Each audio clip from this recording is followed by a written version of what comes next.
The best way to explain this is the fact that there is actually 3 different days of fighting that go on in this battlefield. There's July 1st, July 2nd, and July 3rd. What happens on the 2nd and 3rd is going to be a result of what happens on the 1st. What happens on the 3rd is obviously a result of the 2nd. So everything I talk about, I'm going to say day 1, day 2, or day 3, because we don't do it chronologically. We're going to go day 1, we're going to do part of day 1 and day 3, and then part of day 2, and then we'll end up at the tail end of day 3. But just bear with me as we go along. But 3 separate days. Okay, you are standing in Gettysburg, Pennsylvania, obviously, which in July of 1863 has roughly about 2,500 people. It's a very small farming community, only really significant for one thing. Does anybody know what it is? The roads. The roads. Tell me about the roads. They all, I mean, there's like 7 roads or 9 roads that all converge here. Right. And they spoke out so that it's... You see this wagon wheel? These spokes are all roads. Okay, Gettysburg is the center. So literally, these 2 armies are going to come together mainly because the roads just lead them there. Nobody plans on having a battle here. It's a collision, and the collision gets out of control very, very quickly. And before you know it, we're in the biggest battle of the American Civil War, at least the big one that everybody remembers. That is a real short background. This is the 2nd year of the American Civil War. The North and the South have been fighting since roughly about April of 1861. I'm not going to get into causes or politics or anything like that, but we've had 2 years of fighting without any real significant gains. Most of the battles that have been fought up to this point have been Confederate victories, but there's no significant one. There's no one to bring the war to an end. So it's grinding on and on and on. You've got a massive amount of casualties. People are dying left and right, and everybody's wondering, where's this war going to go? The Confederate commander at this point is a guy by the name of Robert E. Lee, which I'm sure everybody's heard about. He's the guy everybody remembers. The Union commander at this point is like number 5 in a string. Lincoln's gone through 5 guys until he gets to General George Gordon Meade. Meade gets command of the Union Army 2 days before this battle starts.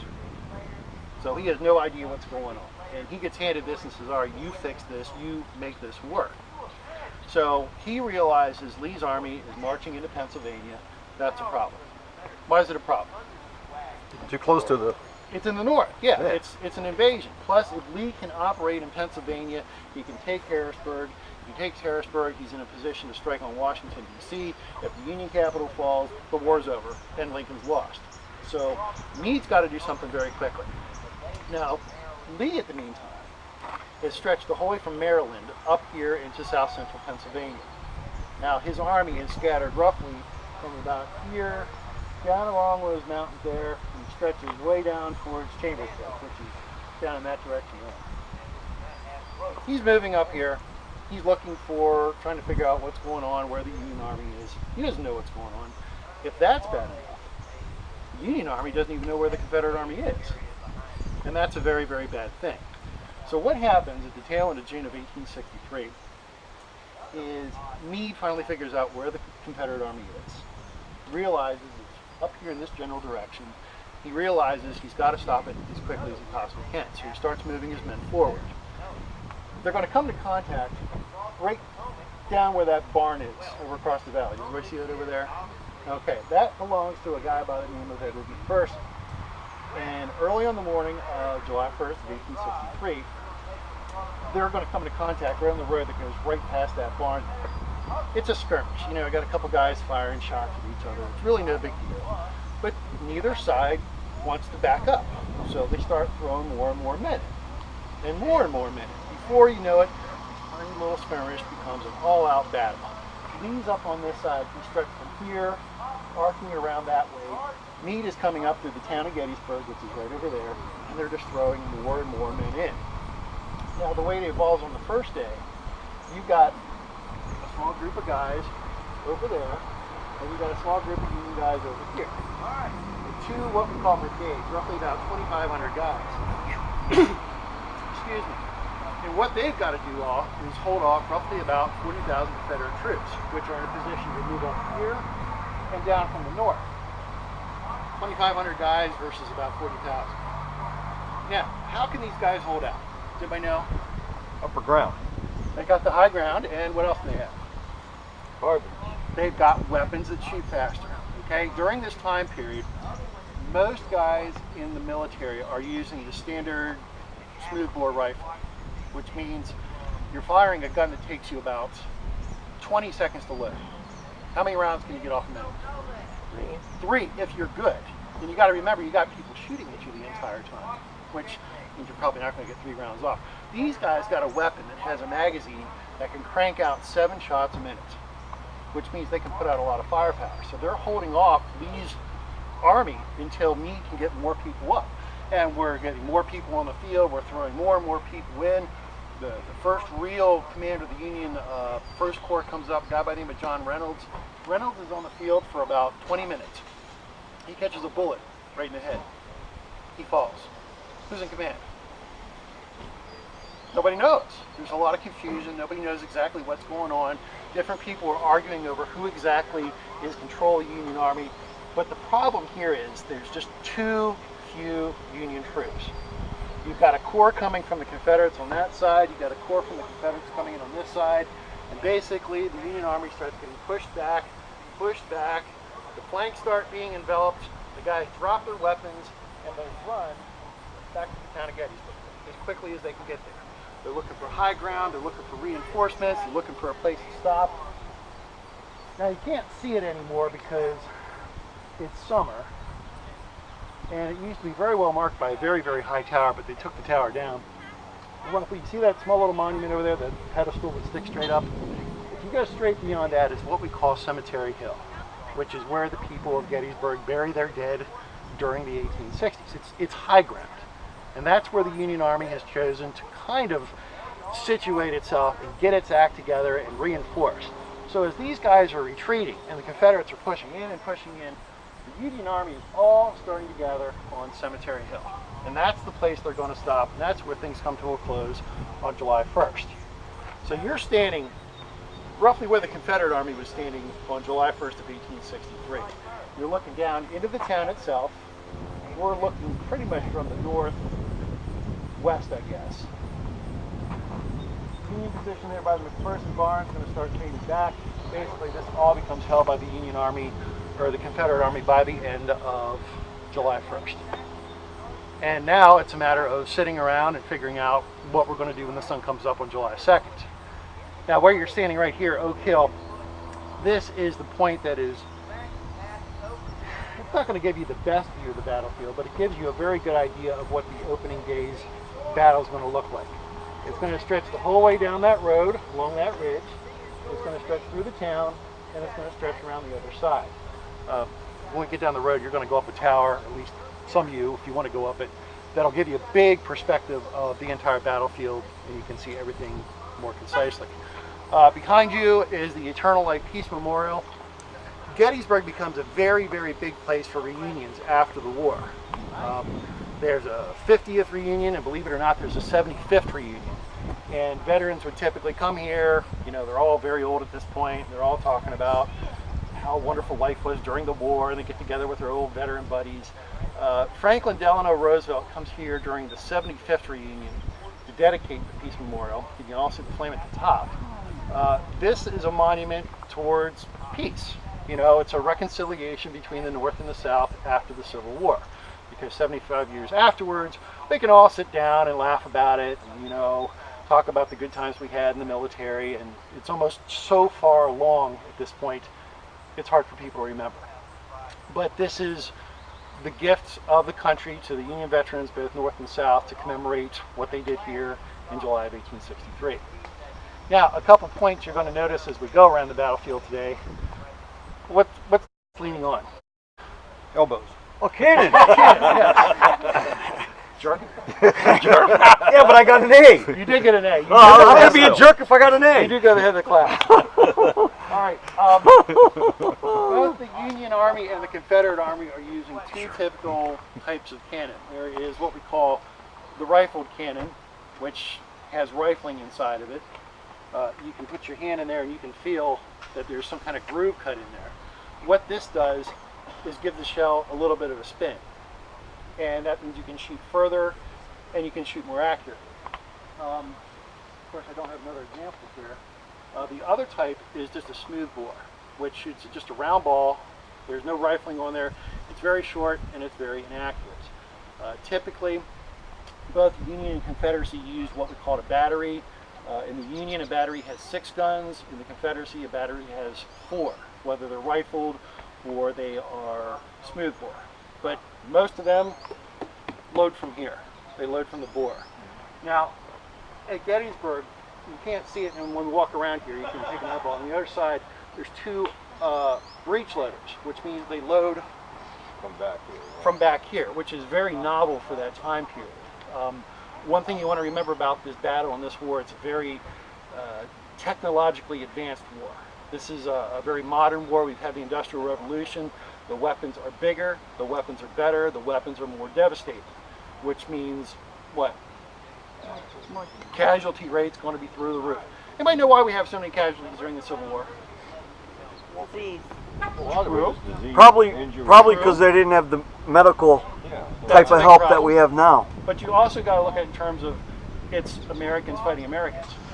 We're not fighting the British, we're not fighting the Germans, we're not fighting the Japanese or anyone else. We are literally fighting each other. So the casualty rate between this and the fact that we're fighting each other means the casualty rate's going to end up being through the roof. These guns are designed to kill as many people as possible, as quickly as possible. I have a question. Yeah. This type of gun that's rifled, Yeah. is it a round ball or is it more shaped like a bullet? It's shaped like it's a projectile. And Okay. what it's meant to do is expand into those grooves and then spin as Yep. it goes down range. Now, when it hits, it's just shrapnel, it's solid steel, or is it hollow inside and it blows? You have a solid bolt, which is meant to knock stuff down, but typically you just use round cannonballs from the smoothbore guns. Yep. Something like this, they could probably hit the McPherson barn over there and do a very accurate job of it. And with an explosive shell, it would blow up and send shrapnel all over the place. This something for very, very long range. Yeah. The other cannon, the smoothbore ones, which I'll show you later, they're green because they're bronze and they've aged a while. They're for short range and just wiping out huge chunks of steel. Did they take the time to calculate angles and everything? Oh Or yeah, was they it have just this. guessing? It's a very unique method of sighting, which you'll probably see when we get to the Park Service headquarters, where you could, I guess you plummet, and then you can calculate, and you send that first shot downrange, and you get somebody to report back. All right, you want to adjust it over, you want to use this to bring it up, or tap it, kick it to the side a couple degrees, and gradually you would get to where you want it to be. But these things for the time period are actually fairly accurate. The smoothbore ones, which we'll also see floating around here, not quite as accurate, but they're not meant to be. They're meant to have shrapnel and canister and grape shot rammed down the barrel. So when you get a formation with 1,000 guys coming at you, you want to pull that lanyard and just wipe out swaths of people. That's what the short range stuff is like. With my chart. How far to the barn? How far to To the barn? McPherson. What would you say? Is that how far is that? I don't believe that's quite a mile. Oh, less than a mile. That's Maybe half a mile. If you look at it. Yeah, it's It pretty does much. look like it. These were brought around mostly by horses, right? You would have a team of 6 horses 6. Wow. pulling behind this and what is called a caisson, which is what they keep the ammunition in. Yeah. And what they would do is come in, turn around, unlimber it, manually move it into position, and then start firing from there. And the only problem is, once you fire it, there's such a recoil, you got to do the aiming process all over again because it kicks it back, and then you got to roll it forward and aim it all over again, and try to get it back to where it was. Imagine this right here. Did they let this drop to the ground like it is now? Yeah. What you would do. So they didn't pin it. They didn't put any type of stakes in here to try to hold it from. What you would do is put a stake through here, and you would have guys lift up on the stake and move the trailer on either side to go ahead and position the gun. Yeah. That's cool. A couple real quick points before I let you guys walk around here and take an eyeball about this particular section. Between us and the barn, we crossed a little bridge, and there was a railroad going through there. That's what's called the railroad cut, which was built for the railroad, but the railroad was not there installed in 1863. And a lot of Confederate troops are going to get stuck in that railroad cut, and a lot of them are going to end up dying there. Back in 1992, there was a rainstorm, and it allegedly washed open one of the shallow graves that was laying around the battlefield. They found this guy, identified which side he was on, and then they buried them in the National Cemetery. Now apparently there are so many people buried in the fields right in front of you here that allegedly, I don't know how true this is, at night sometimes you can see lights out there in the field that nobody can really account for. Yeah, ghost story. Ghost. I have never seen any lights, so I don't know that there are any real ghosts here, but that's just... You haven't been down here when I've been in this thing with a cigarette. That's just the story.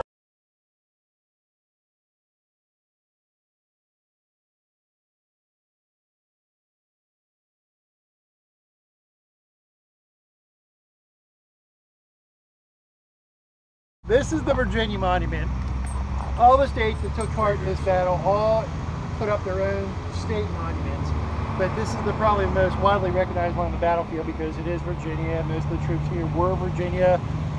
The bulk of Pickett's charge was made up of Virginians, and obviously Robert E. Lee, the guy on the top of the horse, is from Virginia. The statues represent the 5 different vocations, walks of life, the people that made up the Army of Northern Virginia in 1863. You got farmers, the wealthy, the artisans. That's the bulk of what the Confederate Army was made up of. But if you look around the battlefield, we drive around, you'll see South Carolina. We passed North Carolina and Tennessee on the way down here as we were coming down the road, but everybody has a state monument. At least I think by this point everybody does. Okay, now we're going to fast forward to day 3. Day 3 obviously comes after day 2. Day 2, I'll explain in a minute. After failing to break the Union left flank down here, which we'll talk about in a minute, on day number 2, Lee has got some choices he's got to make. He's got the Union Army right in front of him. He hasn't won on day 1, but almost did. He hasn't won on day 2, but he almost did. So he's not about to go anywhere. He's going to strike the Union Army and cause that big defeat he's been looking for. So he attacked the Union right flank and failed. He attacked the Union left flank and failed. So what's his next best guess? Right up the center. Right up the center, which is directly across that field, a mile between here and the Union position over there. Everybody see that big rounded clump of trees right there in the middle? The corpse. Yeah, the corpse, or the clump of trees, or the copse of trees, whatever you want to call it. That approximately marks the center of the Union line. And on day number 3, that's what Lee is going to hit. So what he's going to do here on Seminary Ridge, he's going to line up 12,000 men. Okay, we got roughly 5 different divisions that are going to be involved in this. They're all going to march across the field. They're all going to come together at one pivotal point, and they're going to hit right there. They're going to break the center of the Union line. They're going to turn both flanks. They're going to send the Union Army retreats, and they're going to destroy the Union Army. Battle's over. War's over once and for all. The problem is they've got more men. They've got more weapons. They've got more of everything. And the center is heavily fortified. So Lee does not know exactly what he's getting into. Now, he knows it's not going to be easy. He knows he's going to take a certain amount of casualties. So what he plans on doing is lining up his artillery the whole way down what we're on Seminary Ridge right now. You saw all those artillery pieces when we're coming down here. For 2 hours, he's going to bombard the Union line, and he's going to blast the daylights out of it. It's like shock and awe for 1863. And hopefully he'll do enough damage that the Union artillery up there will be devastated. We can send the infantry in, we'll break the Union line, and that'll be it. Problem: you've got a mile of open ground between here and there. Do you see any cover? Anywhere to hide? The ground is a little bit of this, so there's a little bit of, you're not in complete view all the time, but you're perfectly exposed. So any guns that are up there that are still firing are going to be opening up and blasting holes in the Confederate line. But Lee thinks, hey, it's a mile, we can get across that pretty quickly, take it, and that'll be that. So he tells his First Corps commander, a guy by the name of James Longstreet, it's going to be your men leading the attack, you put it together. Longstreet goes to one of his brigade commanders, George Pickett, says, all right, your brigade's going to be in charge, you need to come up with a plan. And Pickett says, all right, we're going to line everybody up this way, we're going to converge, we're going to keep on moving in, and we're going to pierce the line right there. Now, after 2 hours of artillery bombardment, unfortunately most of the Confederate shells have gone over the Union line. So they're exploding back in the back where the hospitals and the supply trains are. Most of the guns on the Union line are still firing. George Meade's over there looking at this saying, I guarantee you they're going to come across that field at some point in time. So he says to his artillery commanders, stop at the long range shooting. get rid of the long-range rifle guns, bring up the smoothbore guns, because we're going to have a major infantry attack here. So the Union line stops fire. Over here on the Confederate line, they look at that and they say, what? We did it. We did it.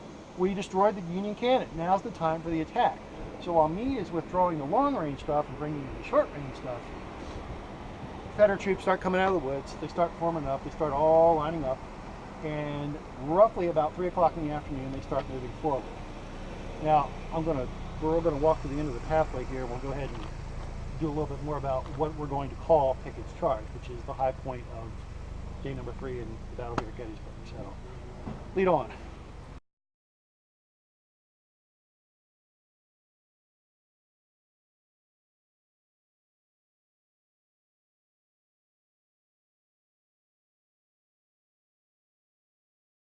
Down past the tower down there, you can see between the trees, the whole way along here. And after a 2-hour bombardment, the Confederate troops are going to start forming up all along here. And then, as one, they're all going to start marching across the field. It's roughly about 12,000 people, which by anybody's measure is a pretty impressive sight. And they're all heading right for that clump of trees over there. Anybody see anything in the way? Well, you got the old fence. You got fences? Typically, roads during this time had a fence on either side because that's what farmers used to go ahead and border the land. The problem is you can't march the army over it. So you got to get the fences out of the way, which means you got to stop.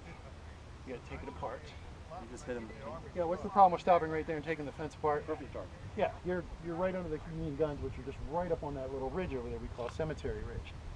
So they start marching out here. And as soon as they get out of the tree line, they start taking hits. The long-range artillery is exploding over top of them. The bullets are coming in, and guys are going down. They're closing ranks. They're moving in. They're always shuffling over toward this direction because they all want that nice concentrated front going right towards the clump of trees. Did you ever see the bus over there? Just to the left of the bus is the statue of George Meade, which is the Union commander, and he's sitting here watching it. Lee and Meade are roughly about a mile apart from each other. And that's the closest Lee's going to get. What exactly is Cemetery Ridge, though? Where? That's this low ridge running up on the other side of the field here. Where you Where see those trees are? Right. Okay. It culminates right up there in what's called Cemetery Hill, which is where the town cemetery is. That's the Union position for this battle. Okay. So I'm going to leave that right here because we're going to talk about the culmination of the charge when we get down to the bottom and come back up that side. What we're going to do now is going to go about half a mile down there to the Longstreet Tower. For those of you who want to, you can go up and look, and it gives you a very good panoramic view of literally the entire battlefield. Before you go, tell us about the left obliques. All right, all left oblique is you're marching forward and you're constantly shifting over toward the left. So you got the guys that are down here on the fringe, they're, instead of just marching straight forward, they're kind of marching over and constantly moving toward this direction because what they want to do is all hit the clump of trees all at the same time. Was that the idea to confuse those troops as to which way they were really coming? Yeah, but center of the Union line, the Union troops know exactly what's heading the direction. They know it's coming. I mean, when you get up there and you look back over towards where we're standing right now, you'll see it's this big wide open area and you just got a massive wall of troops all heading toward you at the same time. Questions? Shoot. Any type of binoculars or little telescopes or Yes, anything like that? they do have binoculars and telescopes. Typically only officers carry them. Artillery guys would have them so they could judge the effects of their fire. But they do have binoculars during that time period. You got to have some way of seeing, you know. Probably a monocular, right? Well, actually both. Yeah, both during this time period. I don't know what the occasion for the balloon is here today, but we do have balloons back during the Civil War. We don't have any being used during Gettysburg. Typically balloons are used during what's called the Peninsula Campaign of 1862.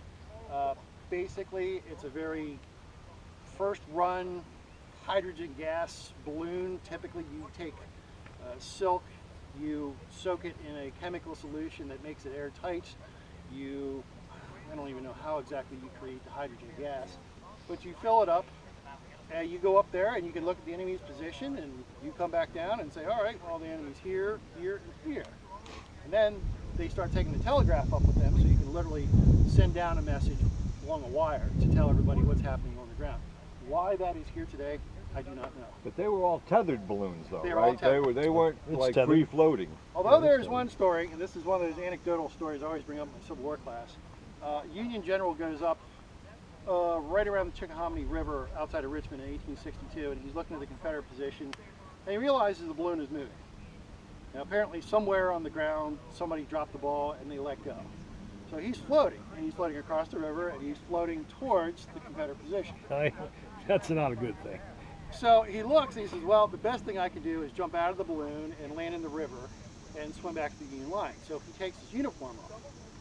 And then just then the wind shifts and it blows him back into the Union camp, and he has no uniform, he's naked, and he's got all these questions, you know, are you a Confederate spy, you know, who are you, whatever, but it was a while before they figured out who his identity was. But you know, balloons are very, very unreliable during this time. Well, if they set him up in the balloon and he came back in the same balloon, wouldn't they know, hey, there's Well, our he came guy? back at a different part of the lines. Oh, So, well, yeah, that's our balloon. David, one of these cannons could easily bring down that balloon, right? only when it was going up. Every time. I come Or with one of coming these. down. I'm When gonna it's stump going on up, one they of went up these very, very quickly because of artillery and snipers. But when they were coming down, they're typically under fire. So it's very important that the guys manning the crank get the balloon down as quickly as they possibly can. But you do have, if you've got aerial reconnaissance, you have anti-aircraft fire. And if you take a balloon and put it and launch it from a boat, what do you have? Naval, aerial. You have an aircraft carrier. There you go. There you go. Almost. So actually, One this of is these the days I'll first get it. war where you see the use of balloon technology and an aircraft carrier. Why not? I think of an aircraft carrier as a little different than that. But Actually, the Confederacy does come up with a balloon, Remember that. but since it's so limited on materials because of the blockade, it's forced to rely on women's dresses, which are donated. The silk is, like I said, it's coated with this substance. So when they do send the balloon up, it's multicolored because it has all these different dress patterns in it.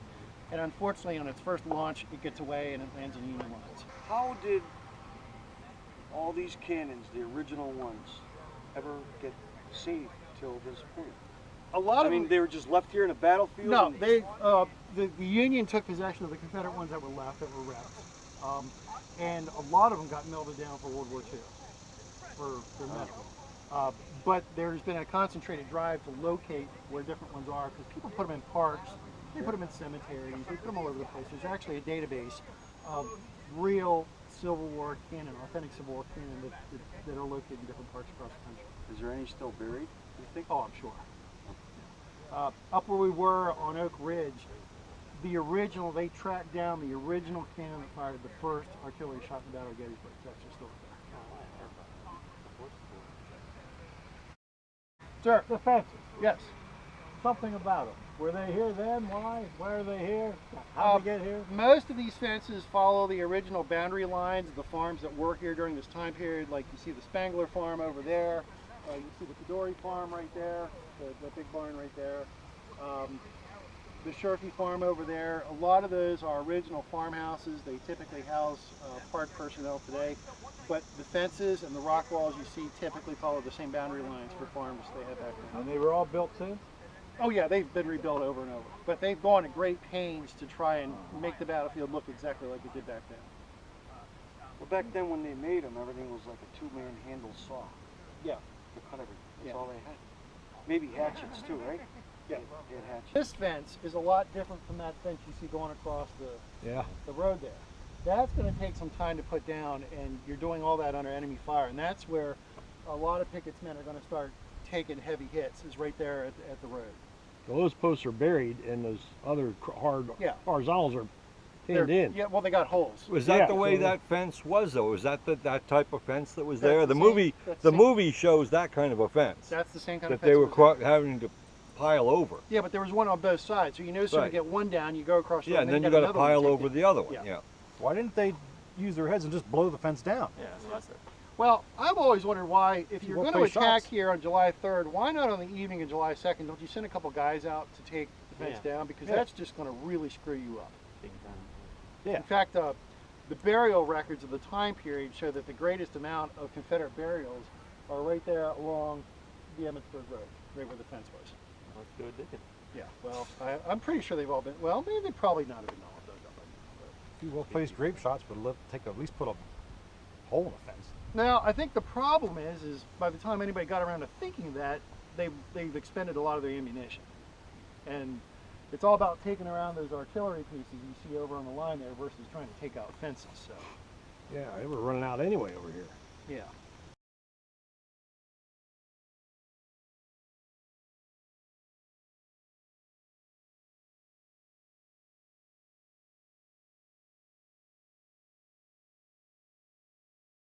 View of from the Confederate position.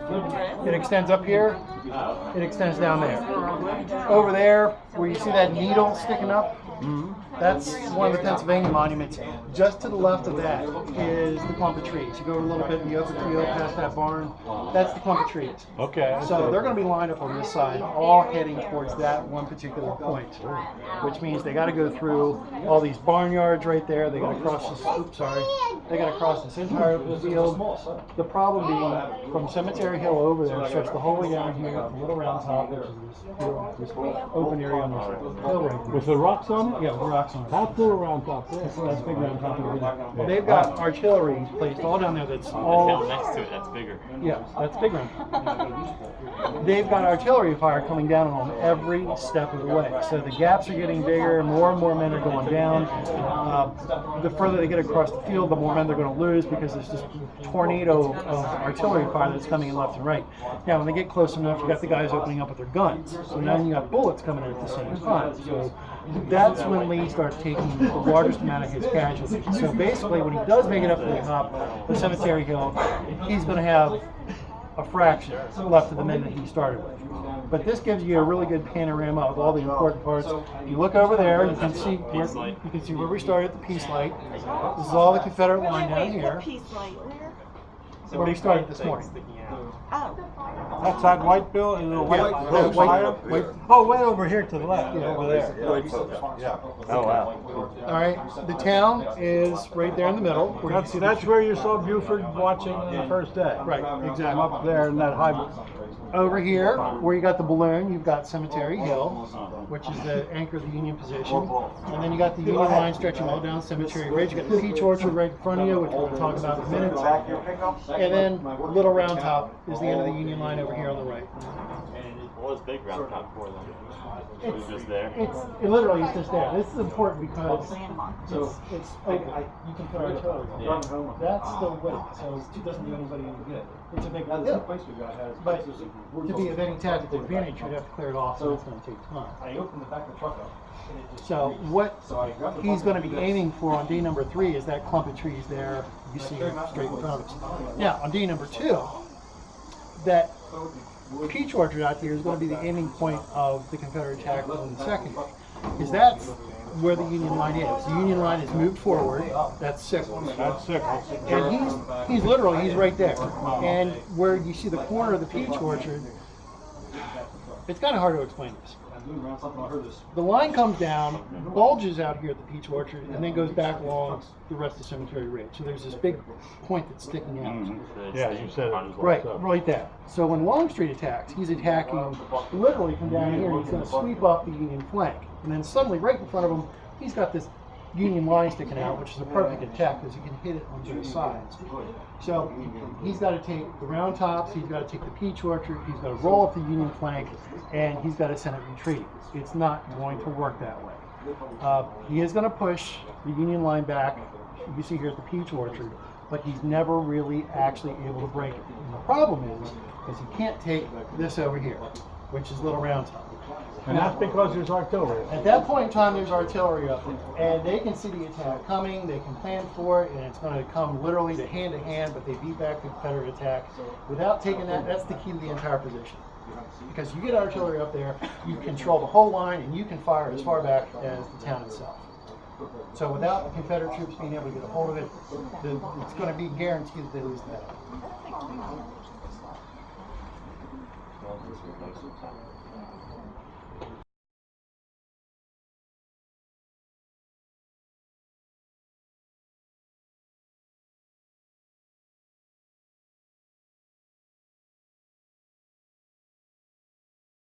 Little Round Top, or what we call back then the Rocky Hill, because right next door is Big Round Top. The difference is between right before the battle, this has been cleared off. And that allows an army to bring up artillery piece. And of course, if you've got artillery up here, what can you hit? Stop for a second. You can hit anything. Cleared off. Cleared off. That means trees removed. Trees removed. But you got all these rocks. How in the world do you bring any artillery up all these rocks? How are the trees with all this? Hand, basically by hand. Four-wheel drive. You get artillery up here, you control it, you run the battlefield. Yes, but look at it. So all these rocks were already here All with these the rocks, trees? all these rocks were here. They didn't bring them in afterwards. All right, so on didn't the answer that second day, when Longstreet is trying to break the Union left flank, which is literally right where we're standing, right over that ridge right there, he's going to start attacking down here, and then he's going to do it the whole way up along the line until he finds a weak spot, and then he's going to break through. The weak spot, of course, hopefully being the peach orchard, which we just saw on the other side of the valley. So he's going to start moving up in this direction. This big clump of boulders you see down here in the foreground, what we call Devil's Den, it's a natural hiding place for Devils. devils. Ghosts. You are trying so hard. There you go. Devil's there. Jerk. It's a good defensive position because there's a lot of places you can hide with rifles to pick off the enemy, but there's only a small smattering of Union troops down there. The big pivotal spot is this area right here. Now, in the afternoon of July 2nd, there's nobody here. There's a couple guys with signal flags, and that's it. And when the guys with the signal flags, led by that guy, the statue up there, a guy by the name of Gouverneur Warren, he looks down over the valley and he sees this major attack coming his way, and he realizes if I don't get more men up here quickly, this position's going to fall, and then if the Confederate Army gets artillery up here, they can rake the entire Union line, which runs from here to the Pennsylvania Monument, which you see up there, Cemetery Hill, and the town of Gaunt. So he sent down over there, look, you got to get some troops up here right away because there's a major attack coming my way. They know those reinforcements no sooner get here than the Confederate attack hit. Rolls up over Big Round Top, or Devil's Den, and kicks the Union troops out. They retreat up in this direction. Down there and among the boulders, you got snipers, which are picking off Union officers left and right up here at the top. So they get an infantry commander up here, and he starts putting his men over. He takes a bullet and he goes down. And then they get artillery up here, and the artillery commander goes down, and the officers are being picked off left and right. So when you finally get the artillery, they start firing down on those boulders. And all it's going to take is literally, you have the shell hitting the boulder. What happens to the guy who's leaning on the boulder on the other side? Nothing. Not even the shrapnel. The concussion will kill him because it's being transmitted through the rock. So you would find guys that have no visible marks on them, but they're bleeding through their noses and bleeding through their ears. Oh my God. Concussion will kill them. And gradually they're able to get rid of the snipers out of the Devil's Den area. But you've got that attack that's going to be literally rolling right up this hill, and if this position falls, the whole position falls. So the fighting here is going to be hand to hand. It's going to be brutal. It's going to be the Union troops doing what they can to keep the Confederate troops from rolling up what we call the flank. Now, it's on the verge of falling. And if the flank goes, the end, the whole thing falls apart. Down on the far end of the Union line is the last unit in the Union position, the 20th Maine. Commander of the 20th Maine's running out of ammunition. He's had 3 or 4 attacks already. His men are out. And there's another attack coming, so he orders his men to fix the bayonets. They go charging down the hill. They break the Confederate attack, and they save the flank, which means this position is secure. The battle's going to continue. It's going to be fought right here. It's going to be fought over there, and it's going to be fought in that whole line up until Cemetery Ridge up there. But this is the key, because if this falls, the whole thing falls apart. So is this day 2? This is day 2. Now, if you're sitting up here on day 3, you are in a perfect vantage point to watch Pickett's charge, because Pickett's charge is going to go from that line of trees over there right across in front of you, right up to the Union position, which is where that big monument is. Were those trees down here there at the time? If they're not originals, they've let it grow into what it looked like a So, front. I mean, because this was all farmland, so this is a pretty nice piece of land here that's now treed that may have been Right. much more farmed, right? Well, for the most part, they've trimmed it back to what it looked like in 1863. Okay, so those trees may well have been there. Yeah, maybe not grown in as much, but they've actually cut a lot of trees down to open the battlefield up a lot more. Okay. But you would be able to see Pickett's charge unroll from over there where that barn is, right in front of you, right across that little valley there, down Seminary Ridge, up to the Union position at Cemetery Ridge. But being up here is a very dangerous spot because you've got shells going off, you got sniper bullets coming in left and right. And how far would you say that is? Quarter of a mile. Quarter mile. Yeah. Do they have the technology to accurately shoot people at a quarter mile? Sure. Yes, they do. Yeah. They actually have sniper scopes, literally run the length of the barrel. They got the optics where they could actually shoot somebody from down there. And that's why they're picking people off left and right. And typically, if you get hit by projectile from a bullet back then, the easiest thing they can do if you get hit in an arm and a leg is to just cut the arm and leg off. That's you got a 50% chance of surviving the wound. If you get hit in the chest, we don't know how to do internal surgery yet, so your mortality rate goes up to about 75%. You might live, you might not. If you get hit in the head, we don't know anything about neurosurgery, so chances are you're probably going to die. And this is not a very pleasant way to go. This is where that modern warfare meets the old age tactics of fighting. It's not like dying at home where, you know, you die in your bed and they lay you out in the parlor and your family comes in to see you and there's a big long process. You literally lay out here for days, weeks, months. They're going to come through the battlefield afterwards. They're going to find arms sticking out, legs sticking out. Do you see any dirt here where they can bury you? It's all rock. So they'll throw some branches over you or something like that. Maybe you get a shallow little hole in the ground that'll open up the first time the rain comes. Wild animals will take your arms, take your legs, run across the battlefield with them. It's not very dignified.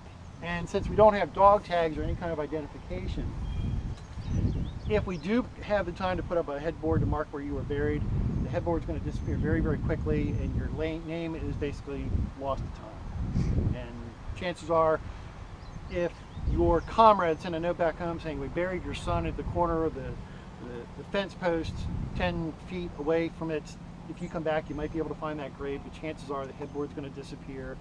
They're never going to find it. So chances are there's still a lot of people laying.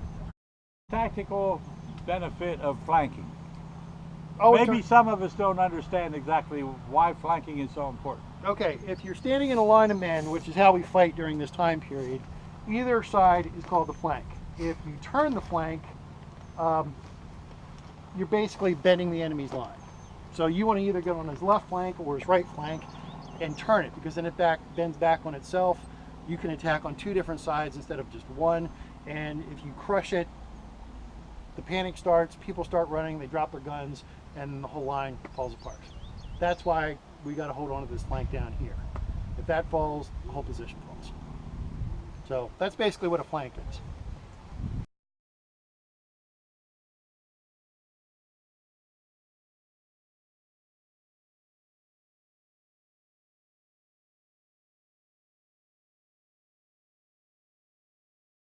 This is Union line, Cemetery Hills, right up around the corner here, stretching all the way down Cemetery Ridge, down toward Round Top where we just were.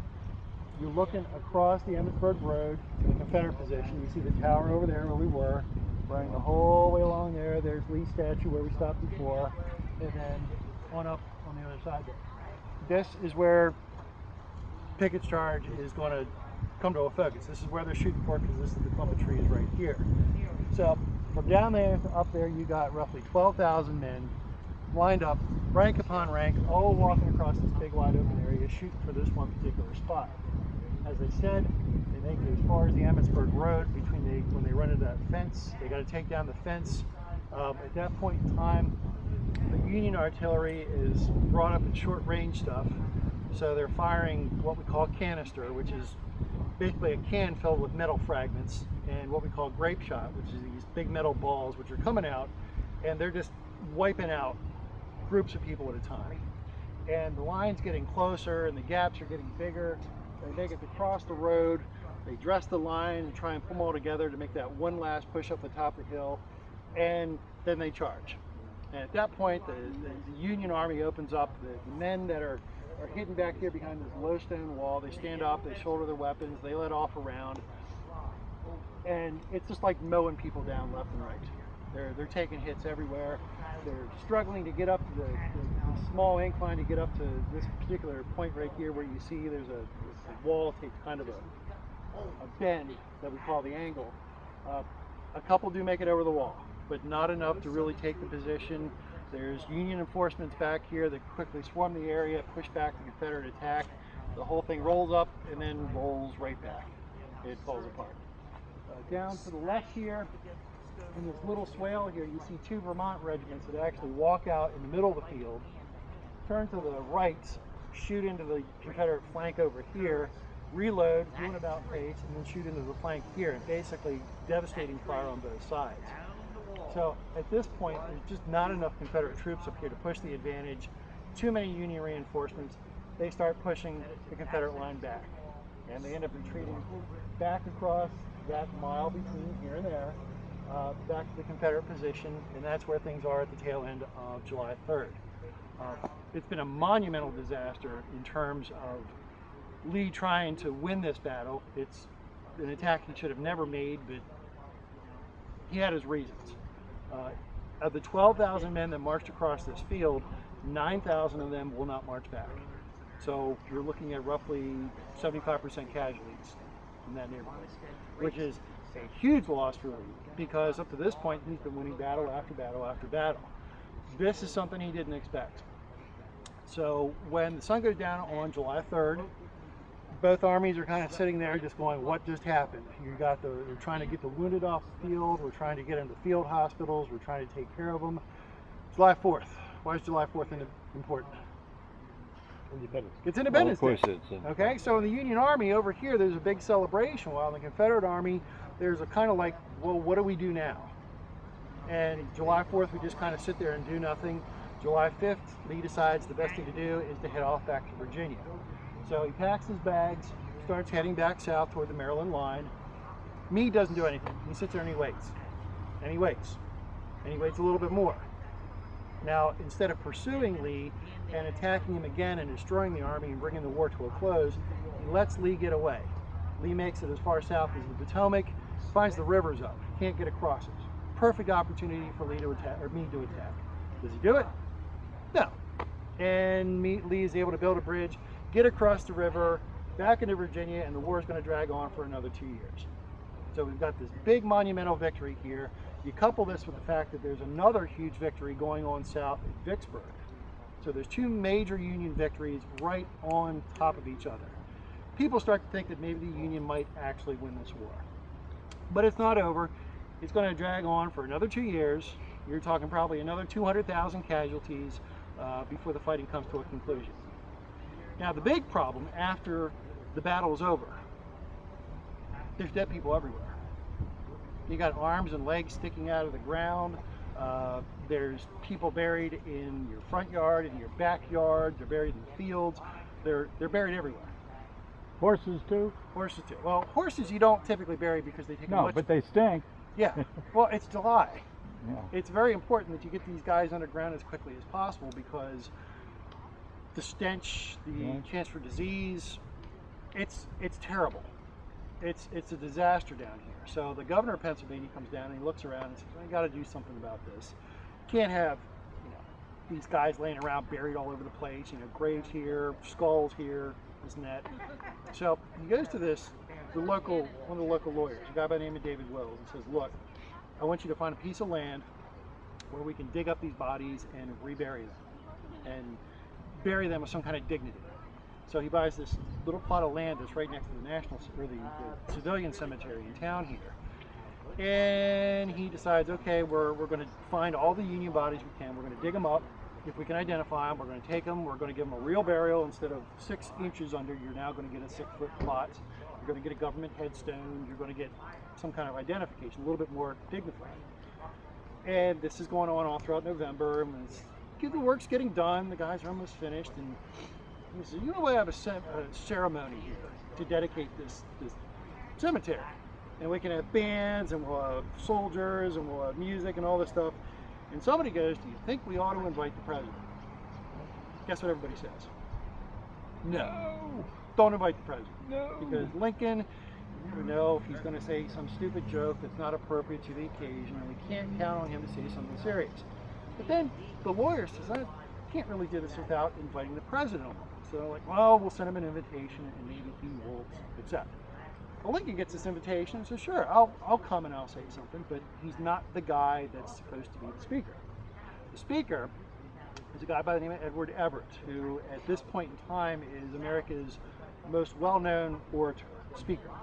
He's been Secretary of War, Secretary of State, President of Harvard. He's a very nationally known guy. This guy can come in and he can do a speech.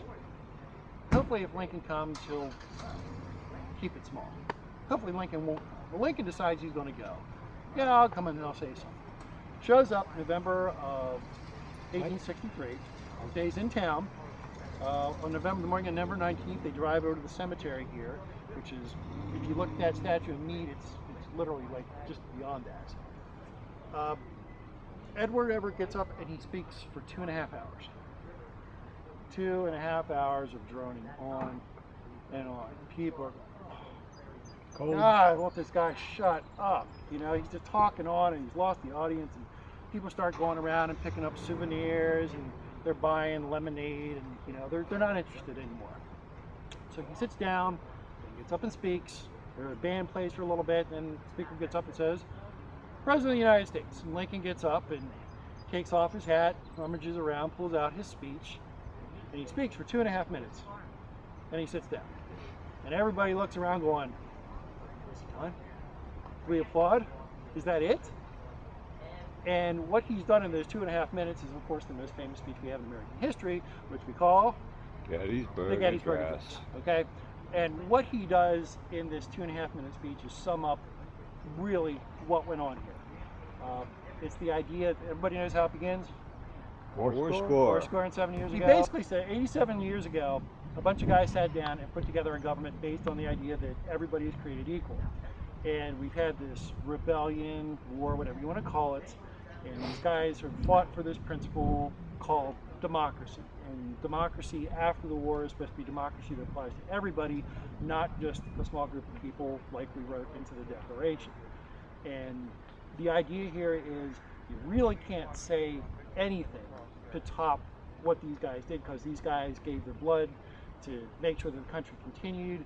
You can't put any words, you can't really improve on that in terms of what these guys were willing to sacrifice to make sure that the country would continue. But in the time period, I mean, today we look at the Gettysburg Address as the most famous speech in American history. Back then, people hated it.